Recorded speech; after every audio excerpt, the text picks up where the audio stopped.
What if David Lynch wasn't making surrealist cinema, but documenting something real?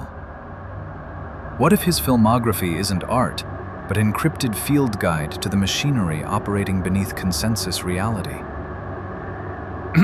Welcome back to Beyond the Rabbit Hole, where we treat Lynch's complete works as cosmological manual, not metaphor, not symbolism, coordinates. Here's what Lynch keeps showing us across decades of film and television. Our world is a performed stage maintained by habit and collective denial. The suburban lawn, the diner, the high school hallway, all of it is surface architecture, obscuring what operates underneath.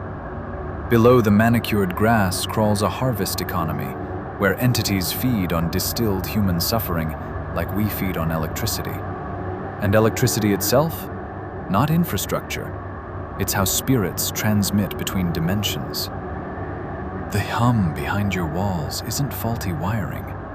It's carrier signal for something moving through the grid, using our power systems as transit network between jurisdictions. Dreams in Lynch's framework aren't fantasy or subconscious processing.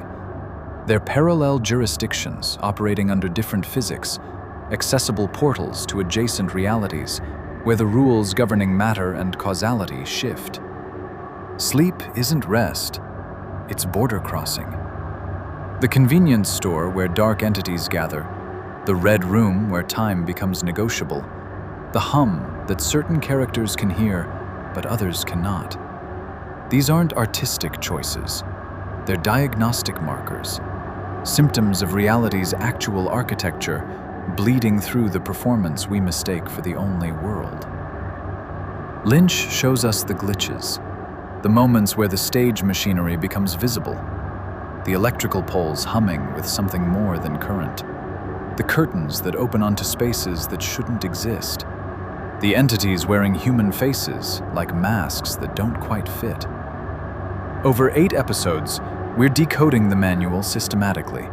How reality glitches when the performance breaks down. What actually lives behind the curtain. Why some individuals can see the seams while others remain locked in consensus trance. The coordinates Lynch has been mapping for 40 years. The veil is thin. The machinery is visible if you know what symptoms to track. Beyond the Rabbit Hole, where Lynch wasn't making cinema, but leaving evidence.